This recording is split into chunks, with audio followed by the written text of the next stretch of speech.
Hiring na naman ng Easyworks Garage. So every morning, umuupo ako dito sa pwesto na to ng sofa namin para mag-isip-isip. Alam mo yun, pag gising mo sa umaga, pwesto ka dito. Tapos may time ako na ilang minuto or isang oras para mag-isip-isip kung ano yung mga, alam mo yun, mga nangyayari sa shop, nangyayari sa buhay-buhay natin. Dito ako nagme-meditate sa pwesto na to. Minsan nakahiga ako na ganyan. Ganyan lang ako. Minsan nakaupo lang ako. Hindi ko alam kung napapansin yun ng mga bata or ni Mrs. Dito talaga kasi parang ito yung aking pwesto eh. Dito sa bahay na to. Masarap siyang pwestuhan. Dito na rin ako nag-charge. Yan. So ngayong araw, meron lang pumasok sa isip ko na isang paalala sa akin tungkol sa pag-hire. Alam nyo dati, bigyan ko lang kayo ng short na story na totoong story ito. Dati, ako po ay nagbabayan sila sa sasakyan, di ba? Tapos, dahil humina yung pag-buy and sell, may time na humina yung pag-buy and sell ko kasi ang puhunan ko lang naman noon ay 30,000. Bumibili lang ako ng mga kotse na tig-20. Tapos ayos konti, benta ng 30, 35, tas gastos ng grocery, upa ng renta, ganyan. So balik na naman ulit ako sa 20. Tapos gano'n lang, paikot-ikot lang ako, hindi lumalaki yung puhunan kasi nga maaga ako nagsimula eh.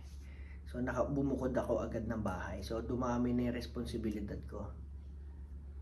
So sabi ng yung nanay ni Mrs. Sabi niya magtatayo ako ng kantin sa SM. Sabi niya gusto kitang baka pwede kayong mag-cashier. Lalakihan na lang yung sahod para syempre at least kapamilya naman. Trusted ang kailangan sa cashier eh. Hindi pwedeng kung sino-sino lang. So, sabi ko, okay yun ah. Nasa aircon lang ako. Hindi na ako magpapaikot-ikot. Hindi na ako mapapawisan. Kasi aircon yung kantin eh. Doon sa SM. Yung kantin na yun, yun yung sa mga staff ng SM. So, employees canteen yata tawag doon. Basta walang tagalabas na pwedeng bumili doon. Ang pwede lang doon bumili yung mga nagtatrabaho lang sa SM. So sisimulan ko yun ng opening, nandun na ako, hanggang closing nandun na ako. So ang sahod ko noon, ay hindi ko na sasabihin yung sahod, pero maganda na siya. Maganda na yung sahod. Pero wala namang 1,000 yung sahod. Pero maganda na siya. Anong nangyari? Habang nandun ako, araw-araw lumilipas. Sabi ko, ano dito ah? Parang nakakaburyo. Ang ginagawa ko doon, nanunukli, kumakain, si cellphone, paulit-ulit lang ako. Sabi ko, isang araw, merong, alam mo yung udyok ng kaaway, yung udyok ng devil. Laging nandyan yan eh. Kahit anong lakas mo, laging nandyan yan. Kasi nakapaligid lang yan sa atin. Gawa ng gusto niya tayong magkamali, gusto niya tayong magkasala. So, isang araw, inudyokan ako ng kaaway na kumuha ka dyan sa kaha. Wala namang camera, ikaw lang pinagkakatiwalaan dyan. Wala namang ibang humahawak ng pera, ikaw lang. So, parang inuudyo ka na ako nakaaway na magnakaw o gumawa ng masama doon sa kumpanya. Tapos, siyempre, hindi naman tayo perfecto. Naiisip natin, oo nga no, kahit kumuha ko dito na 1,000, walang makakaalam, walang makakaramdam. Kasi ulam-ulam yun eh. So, alam mo yun, sabi ko, nakakahiya sa biyanan ko. Lumalamang pa rin yung ating tunay na pagkatao dapat. Kahit tayo ay tinutokso. So, sabi ko, parang hindi ko na gusto yung ganun. Everyday kasi tutoksuhin ka eh. Everyday matutokso ka. Pero nasa sa iyo kung magpapatokso ka. Ako, nisip ko, yung biyanan ko, pinagkatiwalaan ako. Kaya nga nilakihan yung sahod ko kasi para, alam mo yun, tulong niya sa aming mag-asawa, tsaka sa apo niya. Tapos gagawin ko pa ng masama na ganun. So sabi ko, aalis na lang ako dito. Ayokong bumigay sa tukso, ayoko. Sabi ko, kumuha ako ng 1,000, 1,500 per day, hindi mararamdaman, walang makakaalam. Kasi trusted ka eh. So naihambing ko lang yun dun sa aming shop. Sabi ko, itong mga mechanics natin na hinire natin, pinagkakatiwalaan ko ito sa sasakyan ng mga customer. Ganon din yung tiwala na binigay ng binan ko sa akin. Ganon din yung tiwala na binigay ko sa mga mechanics ko na alam ko magagawa nila yung trabaho, magiging safe ang mga sasakyan, safe ang mga kliyente, at safe din ang kumpanya. So naihahambing ko lang sa pagkakaupo ko dito. Naisip-isip ko parang ganun din pala, no? Kailangan magtitiwala ka talaga ng buo dun sa mga hinire mo. So dahil hiring na naman tayo ngayon, sabi ko, Lord, bigyan niyo ako ng mekaniko o mai-hire ko na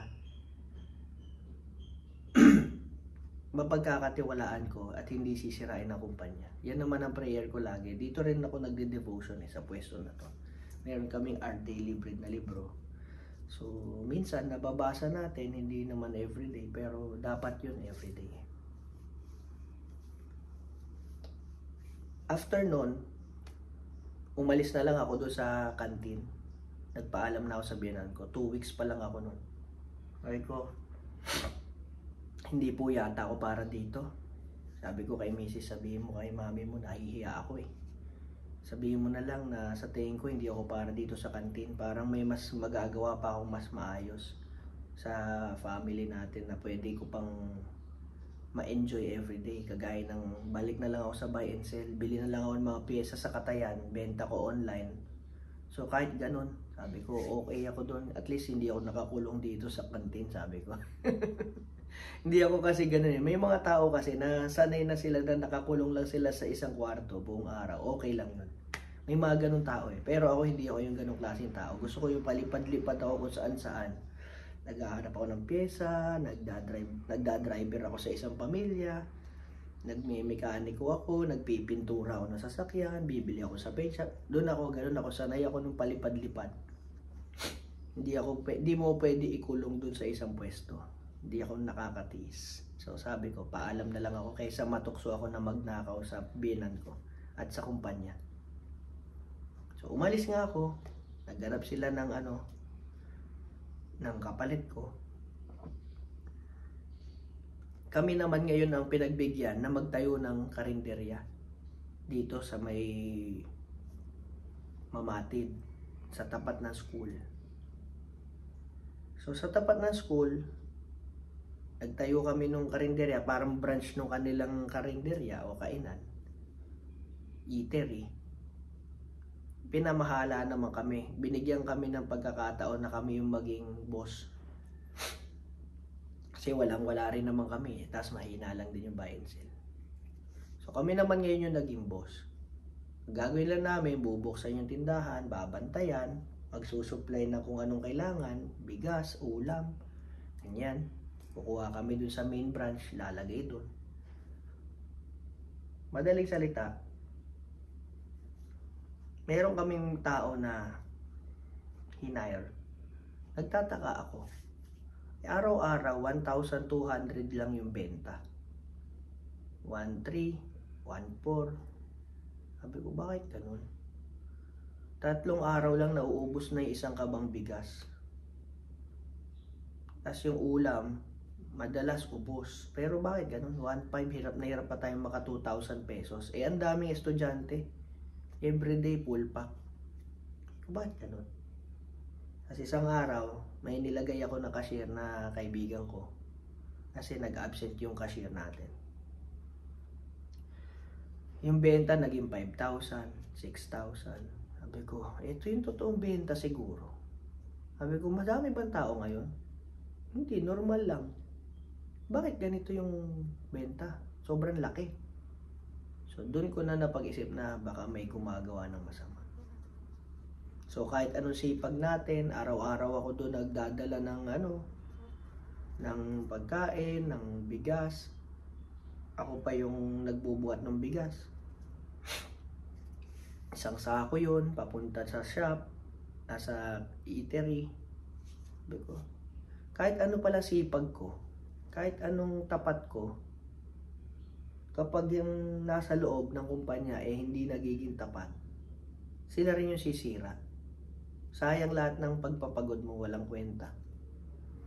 Kaya yung pag-hire, nandun pa rin tayo sa topic ng hiring. Yung pag-hire dapat maging maingat tayo. Hindi pwede yung basta ka lang maka-hire. So ako nagpe-pray ako ngayon na sana makapag-hire tayo ng maayos. Yung talagang may puso din sa kumpanya, mamahalin din yung mga customer, kung paano ko minamahal yung mga customer at yung reputasyon ng shop. Kasi sa shop, ako yung nasisira. Pero hindi naman ako yung gumagawa nung nasisirang sasakyan. Alam mo yun, yung halimbawa, yung mga issue na lumalabas, minsan may nakalimutang higpitan na ganito. Ganun talaga kasama talaga yan Kahit anong galing mo, meron minsan ikaw magiging problema na sa team mo. Hindi yun mahirap, pero nakaligtaan mo lang sa dami ng iniisip mo. Nangyayari talaga yun. So, hindi ako yung may gawa nun, pero ako yung nasisira. So, ganun din minsan, kahit anong sipag mo, kahit anong kagustuhan mo lumago yung company, kapag mali ka na na-hire, o mayroon dyan sumisira sa loob ng kumpanya mo, hindi ka rin mag-grow. O kagaya nun sa pera. Hirap na hirap mag-grow yung kumpanya, nagsara na lang. Pero alam niyo yung kainan namin na yun, may mga nakikita ako doon na estudyante, tapos wala silang pangkain. Binibigyan ko ng libreng meal yun. Real talk yan, alam ng mga tao yan na nandun. Pag nakikita ko, nakaganon lang sila sa kasama nila, tapos naririnig mo yung usapan nila. Kahit sa SM, yung mga guard, wala pang sahod Buddy, wala pang sahod Sabihin ko lang doon, kain na po kayo sir, eto po, bibigyan ko na sila ng kanin tsaka isang order ng ulam. So sa estudyante, ganun din ginagawa ko. Pag nakikita kong parang nakikihati lang siya kasi wala siyang budget, binibigyan ko isang order, tapos tuwan-tuwa naman sila. Kahit malugi, okay lang, babalik naman yun ulam naman Tapos ginawan ka pa ng ganun, yung kinukuhanan ka sa sales, to the point na babagsak ang kumpanya. Kasi lugi magkano yung isang kaban nun? Tapos ang sales mo 1, 2, 1, 3 everyday. Ubus ulam, ubus kanin. Imposible, may soft drinks pa yun. Sabi ko, ano nangyayari? So siguro, tawag dito, akala nila magtatagal ng ganun. Hindi nila alam, masisira yung kumpanya pag ganun ng ganun. So ilang buwan lang, nagsara na kami ng kainan. Sa shop, ganun din. Ayoko sana umabot sa point na mayroong gagawa ng masama sa shop natin, sa loob. Tapos, ikakasara ng EasyWorks Garage. Kasi, itong EasyWorks Garage, marami rin ako dyan nabibigyan ng libreng serbisyo. Alam nila yan. Alam ng mga tao yan. Parang dun din sa kainan namin, nabibigyan ako libreng pagkain. Dito sa EasyWorks Garage, marami din ako nabibigyan ng libreng services. Kasi pag nakikita ko naman na halimbawa sobrang dali lang o kaya naman parang yung itsura ng tao naloko na naloko, tapos sasabihin sa'yo ganyan. Naaawa ka. Kung hindi man sobrang laking discount or talagang wala na talagang kikitain ng shop, libre na lang. Ginagawa ko po yan, totoo po yan. Alam nila yan. Kung sino yung mga naka-experience niyan. So yun lang, tungkol sa hiring, sana lahat ng ma-hire natin yung puso kagaya natin. Na para talaga sa mga tao, yung kanilang iniisip, yung hindi sila manlalamang, hindi sila manloloko. Yun lang naman Yun lang yung wish ko. Kaya yung mga mag-a-apply,